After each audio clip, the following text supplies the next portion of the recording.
Hi, good morning. It's Jim from the maverickstar Observatory. Right, back to science, guys. So before we get on in this video, we're going to be talking, obviously, as you can see, about one of the major aspects of risk involved in a magnetic pole reversal. So when our planet goes through its reversal, we're going to be obviously exposed to a lot of radiation. So we're going to be talking about that mainly in this video, and a couple of other risks that we will face from now till, over the next probably 200 years. Before we do, as always, guys, I want to thank everybody that's supporting us, everyone that is, trying to get us to that target at the end of this month. We are a very long way from achieving it at the moment if things continue at the rate they do, and it has been a very, very quiet week, with regards to any funding at all for the observatory. And guys, hate to keep mentioning it, but if I don't mention it, I know people don't put no money in, and it simply shuts us down very quickly. So we do need some funding, we need some help, we need some people to take us in under the wings, and we can continue doing what we're doing. So I'm not going to mention it anymore, might just mention the link at the end of the video. That's it. Okay, so whilst we're talking, I've got the Geiger counter just doing a background check over a period of 8 minutes, and that will give us an idea of at least for those elementary particles that are all around us at all times. Now, you cannot avoid background radiation. We always have an amount of background radiation, and it is from the same place as where we would expect it to come from, either galactic cosmic rays or those cosmic rays produced by our sun itself. So we always have an amount around us. Okay, it's just bleeped, and as you would expect, it's usually around 12 microsieverts. It's saying it's 13 microsieverts over the 8 minute period. Just want to mention something. I've seen people, which makes me laugh sometimes, inaccurately use Geiger counters. First of all, they don't do a background check, and that's why I like the particular one I've got, because first thing it does when it's switched on is take a reading over 8 minutes, and that's really important, because before you introduce the Geiger counter to a radioactive source, you want to know what's the background radiation, and then when you introduce it to the radioactive source, you'll know how much radiation is being put off by that source. So, I've seen people not even wait for the background radiation check, and they've gone straight to the source and they say, gosh, look how much radiation's coming off this. That's not how you use Geiger counters. I was shown properly in a laboratory at university, and we was using different radioactive materials. We had to have little cards which measured the amount of radiation that we received whilst working with those substances. I think we was injecting strontium with another substance which caused a very fast reaction, emitting a lot of radiation, and then we was testing with lead slides just how much we could block it by introducing lead in between the Geiger counter and the radioactive source. So one of the big things, and background radiation, like I say, is a byproduct of cosmic radiation. So when we have collisions up in the atmosphere, your Geiger counter can actually tell you, and they're relatively cheap to buy now. I think you can get a reasonable one for £100, and it will tell you if cosmic radiation is on an increase, because Geiger counters measure beta, gamma and alpha particles. Just to put that into perspective, we are using a particular type of particle detector which is looking for muons, and our muon detectors is also triggered by two other things: photons and also gamma. So we can have a little random uncertainty in the amount. If we say, like, we've had 500 over the last week muons per square meter per hour, some of those muons that it has detected will be gamma.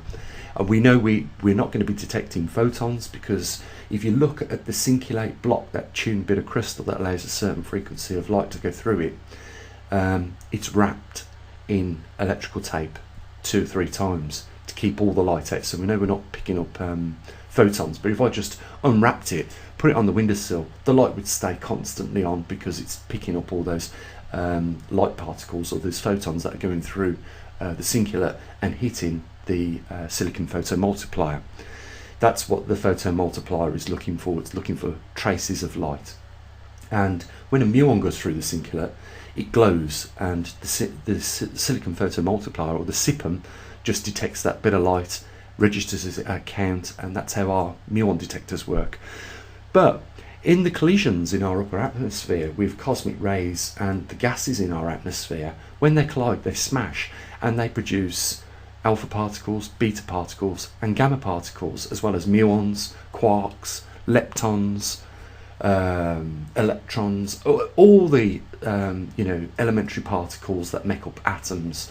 When they collide with upper atmospheric gases, they smash them to bits like particle accelerators do, and they do it on a multitude of scales. So is there a risk then when we have a magnetic reversal of suffering ARS, acute radiation syndrome, or radiation sickness? Well, there is. I'm not going to read this for you. You can read it at your own time, your own leisure. But typically, all the radiation stems from, smaller, elementary particles. Some are ionizing and cause risk. Some are not, and are less harmful to you. Excuse me. One of the things that determines, the level of risk is the amount of exposure, the source, emitting amounts, and that's how they calculate, the risk involved.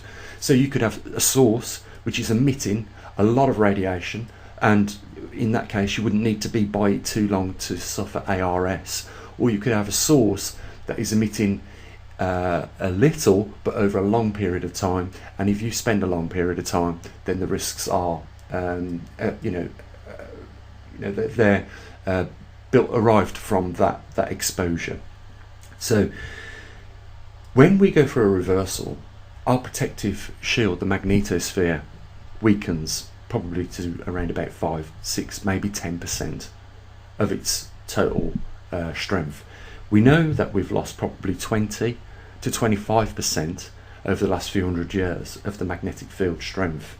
So, and when we do go for a reversal, obviously the shield, or the strength of the magnetosphere, weakens considerably. It's a good thing, really, we are in a grand solar minimum, for the fact that, at least during when the shield goes down, or the magnetosphere weakens, we won't be bombarded by a lot of solar radiation because there's a low solar output. However, because of the low solar output, we do have a shrinkage of the heliosphere, which allows, galactic cosmic rays inbound more. And of course, you've heard me say this many times, at the same time we have a weakened magnetosphere, so that in turn allows more in. So there is real risks. Those risks during a magnetic pole reversal depend on the field strength of the magnetosphere, what the sun is up to, and how much exposure you have to that radiation, and that will determine the level of risks during that time. We do know that cosmic rays affect cardiac arrhythmia. They can also alter the functions of other organs in your body, and they are carcinogenic. And how much radiation do you need then to damage your cells, to kick them off to being cancerous? Well, it just takes one, really.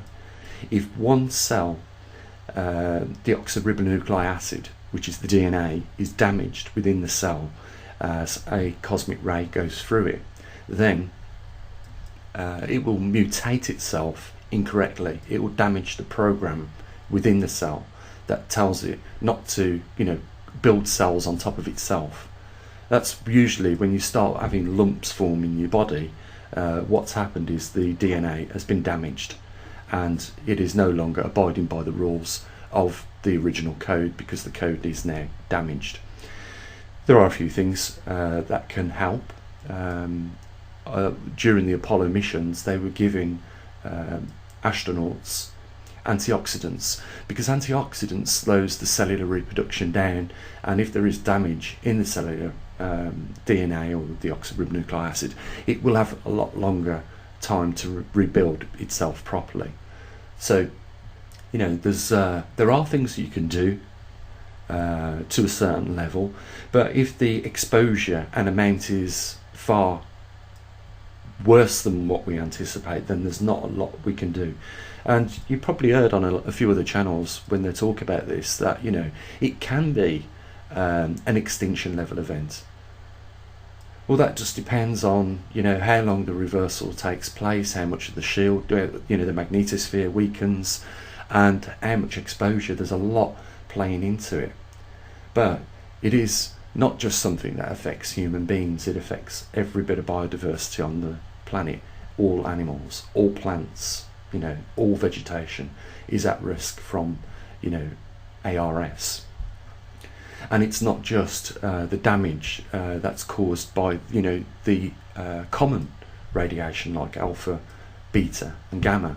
You know, there is a lot of other types of radiation, as we've discussed. You know, as the particles get smaller, the further along the frequency of radiation becomes more lethal.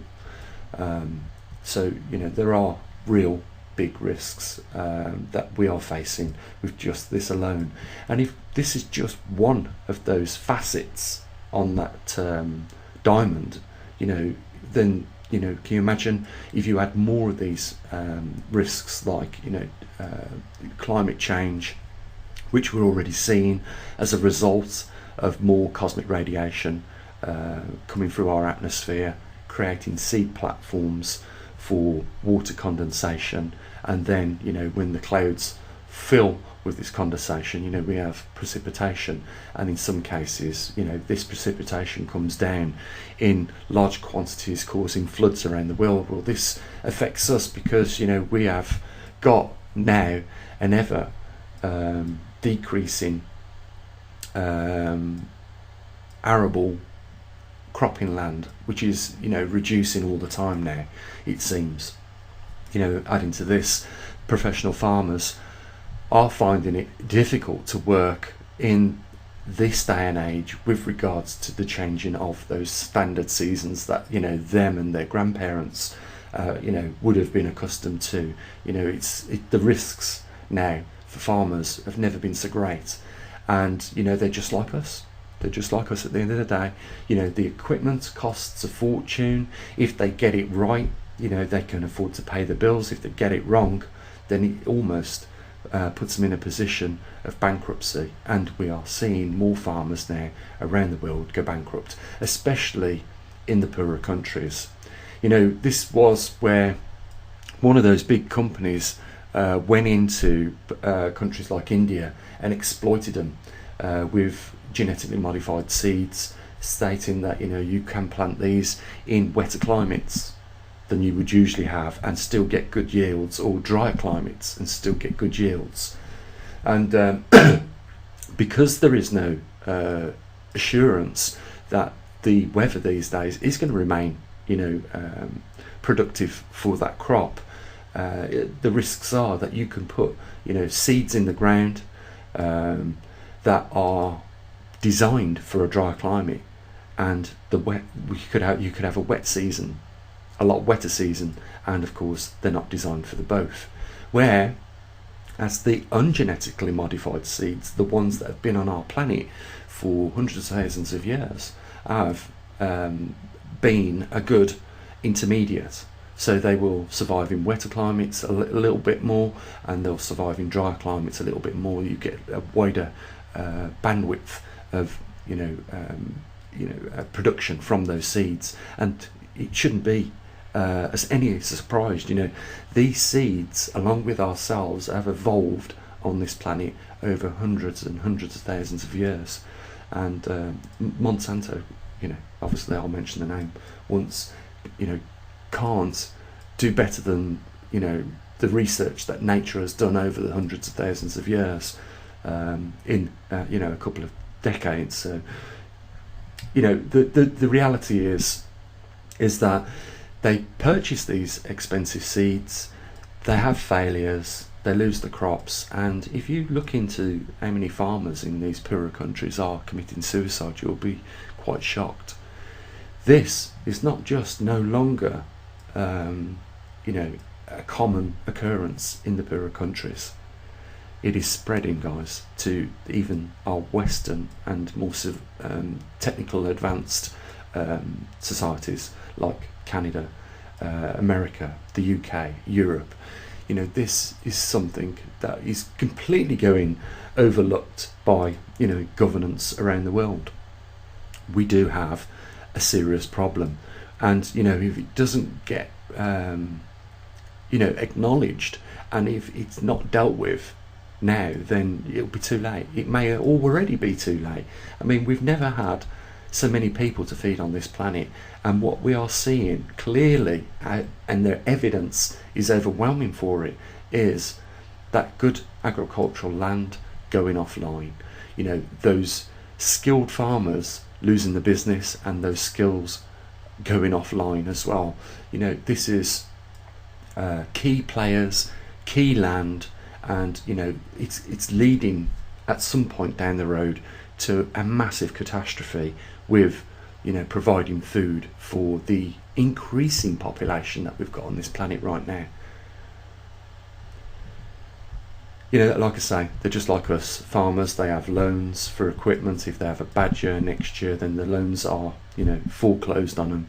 If they've secured their farming land on them, then it's snatched, put in an auction, and that farmer that has probably had generations of his family work the same land is now forced to go and take a job, forced to leave his heritage and just take a job if he's lucky enough to get one.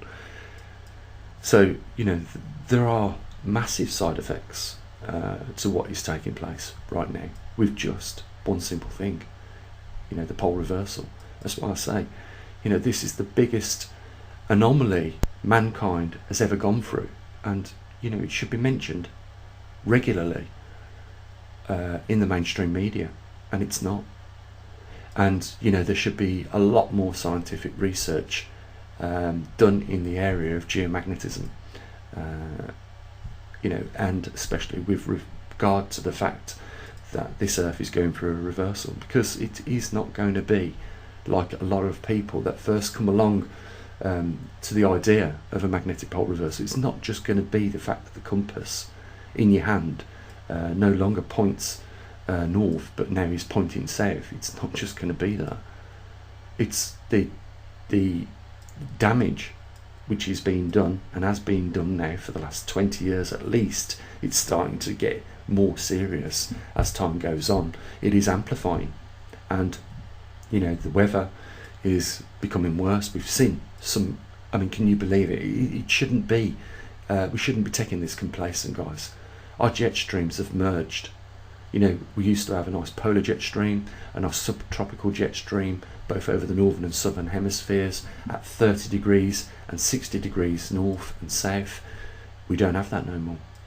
There is just one super jet stream, or fragmented jet streams. That's a massive change on our planet, guys. Something we shouldn't just overlook. When a planet has behaved for thousands of years in a normal manner, and then all of a sudden big changes like the jet streams happen, you've got to acknowledge it. And you could just set up a lot of research into the implications of what that single thing will cause down the road. We know, and if you live in probably more northern latitudes of around about 50 degrees, it cuts through a lot of European countries, through the UK, through Canada and North America, you will know that within a given day the temperature can fluctuate massively. Within a given 24 hours it can be 30 degrees for a few hours, and then within less than 12 hours it can be 7 degrees. You've got to think of what the implications that has on the biodiversity of plant species and crops. As we've already seen, you know, record-breaking cold, excuse me, record-breaking cold snaps destroy millions of acres of, you know, staple foods in China, the South China Islands. You know, it just doesn't affect crops, but even cattle can't survive in that. I have seen farmers lighting fires under the cows to keep them alive. That is the level of what some people are having to go through, and it's no standard. This is not normal, guys. And you know, we cover mainly the two aspects. Well, we cover really a lot of the aspects, you know, and the risks that we face here at the Pole Shift News. You know, we've got a dedicated website.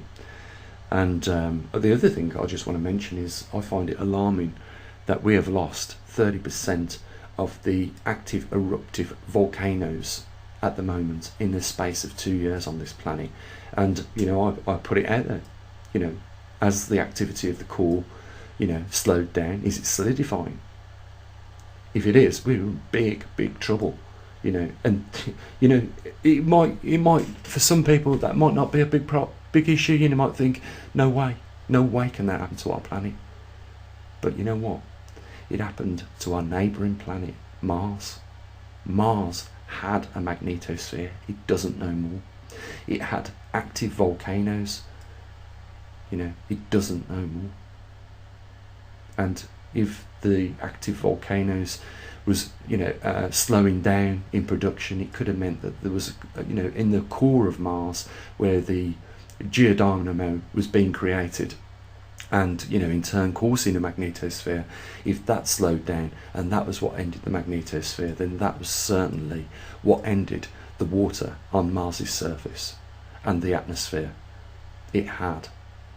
Once it lost the protection of the magnetosphere, it lost its atmosphere and then the water on its planet. And we know for a fact, not guessing, we know it had a magnetosphere. We know it had active volcanoes. We know it had water on its surface.